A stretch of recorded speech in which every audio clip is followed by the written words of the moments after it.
નમસ્કાર. અમરેલીના મોટા આંકડિયા ગામેથી ડુપ્લિકેટ ખાતર બનાવતી ફેક્ટરી ઝડપી પાડવામાં આવી. પીપળલગ માર્ગની નીરીમાં આવેલી એગ્રી પ્રોડક્ટ કંપનીમાંથી નકલી ખાતરનો જથ્થો ઝડપાયો. બાબરાના ખંભાળા ખાતેથી ઇફકોની થેલીમાં નકલી ખાતર મળ્યા બાદ એસઓજી દ્વારા કાર્યવાહી કરવામાં આવી.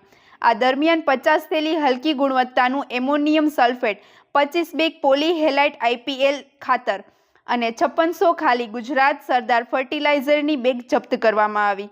નકલી ખાતર બનાવવાની 3 મશીનરી સાથે કુલ 16,74,000 રૂપિયાનો મુદ્દામાલ કબજે લેવાયો. આ કેસમાં ભરત ચીમન ધાનાણી નામનો આરોપી ફરાર છે, જેને પકડવા તલાશ તેજ કરાઈ. વધુ સમાચાર માટે જોડાયેલા રહો. RP Gujarat news, Rajkot.